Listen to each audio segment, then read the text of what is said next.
Johnson, who's the president and CEO of the Detroit Recovery Project. He was talking about that people, he said throw down and go down, and you looking at the movies. Nobody says, wait, hold on, let's stop and get a condom, or Right. something like that.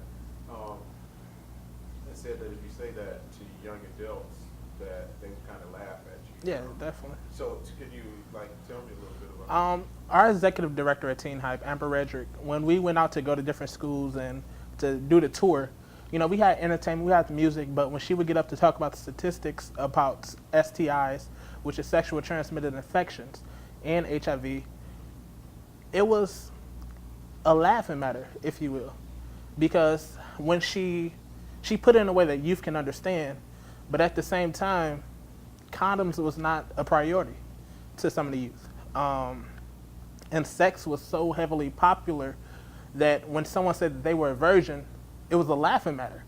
And it was a joking matter. And the whole auditorium erupted. The whole gymnasium erupted when someone raised their hand and said that they were a virgin.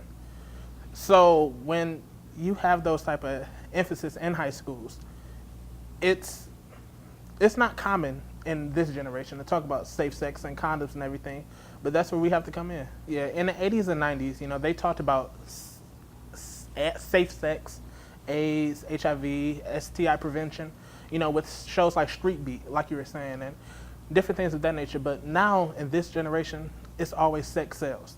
They have music videos with nothing but sex in it and different things of this nature, and it's cool to lose it early. And I remember, and this is touching, when I was doing the research, we talked to a young lady who was 13 years old who had HIV. And that's what she grew up around. She grew up around having sex and different things of that nature.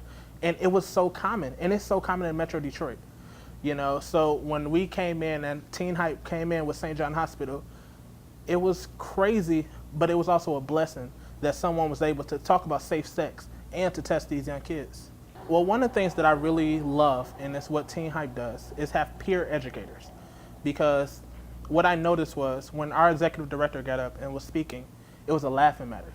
But when myself and one of my co-hosts, which are teenagers or young adults now, when we got up, it was like, okay, it's one of us talking. So to have peer educators, let's educate our youth to talk to other youth. And I think it'll probably stick better. It's not coming from no educated point, because as I look at an adult, I feel like adults don't know where we're coming from. We sometimes forget that adults were at one time our age, So if we have peer educators, I think that would eliminate a lot of stress of the talk and, help and stick better. Well, personal stories. Are you talking about personal stories within actually sex or? both? Okay. Whatever touches your heart. Yeah. A personal story is when I was in middle school, sex was a big thing. And we were about 12, 13. And whoever had sex was like some of the most popular kids in school. And one of the things was, one of my classmates from middle school, she's 19 now. She have 3 kids.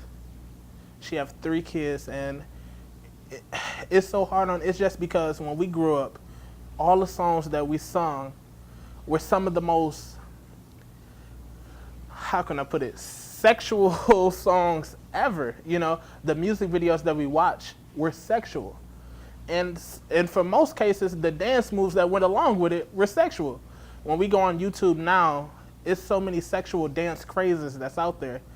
And, they think they're just dances. That's how parents look at it. These are just dances. These are just dance crazes. But what is that influencing? You know what I mean? And when I look at her now, she asked me to be the godfather of her baby. And, I said yes. Then after she delivered her baby, I would say about a month or 2 later, she found out she was pregnant again. Her first child came right after our graduation of middle school.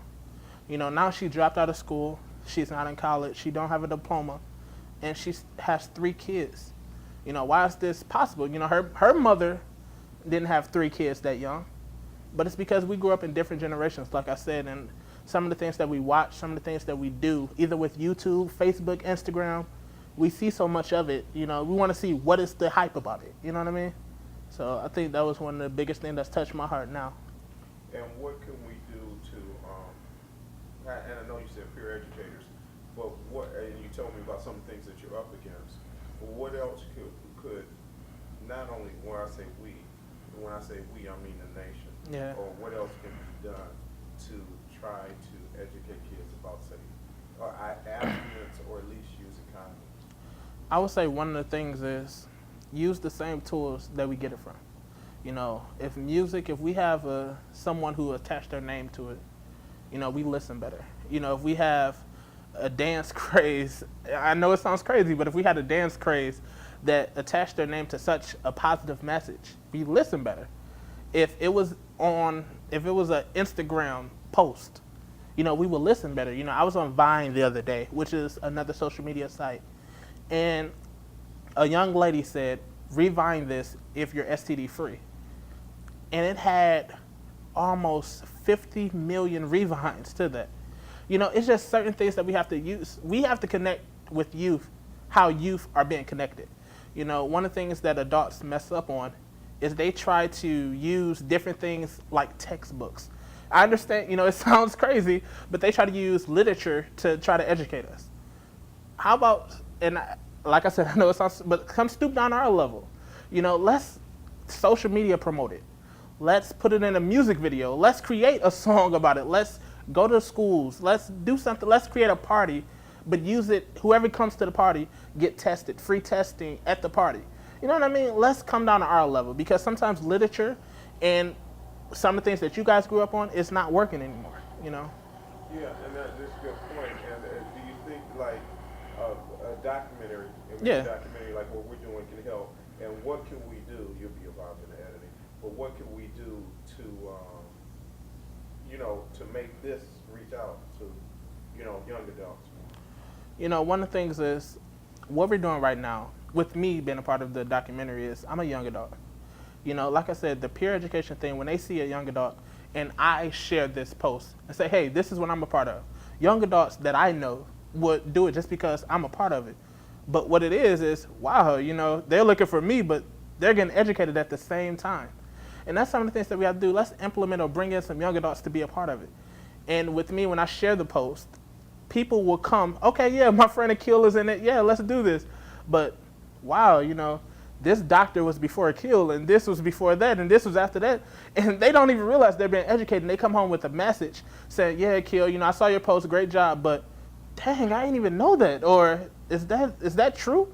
So I think that would be a great way to just start. One of the things I would say is reach out to the nonprofits or the different organizations that's in the city of Detroit.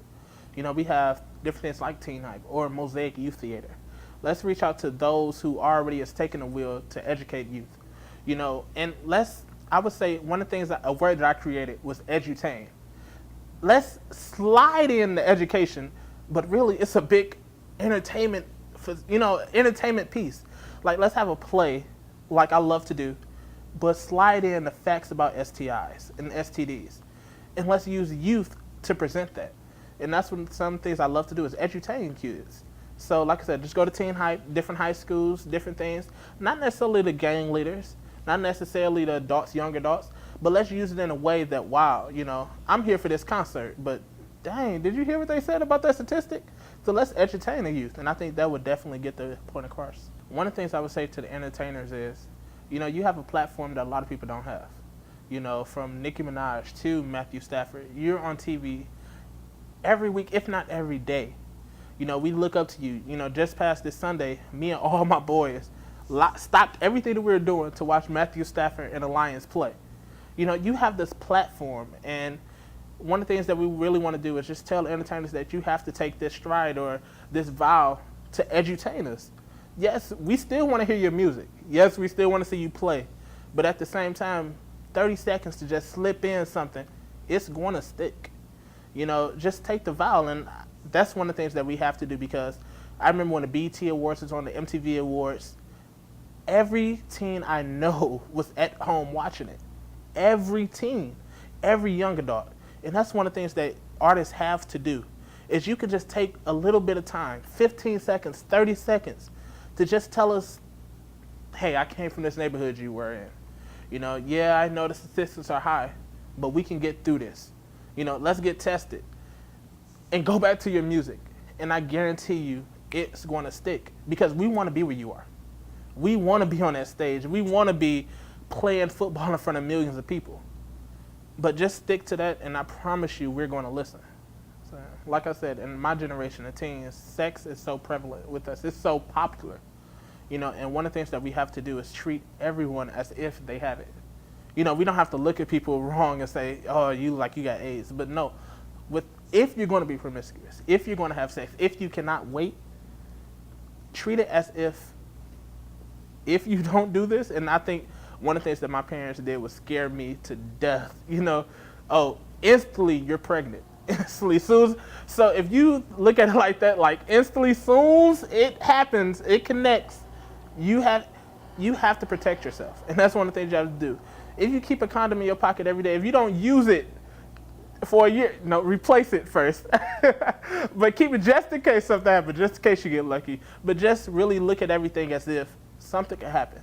It's always that, what if it happened? But, you never know. So treat every time like it's, okay, this is my last. You know what I mean? So, yeah.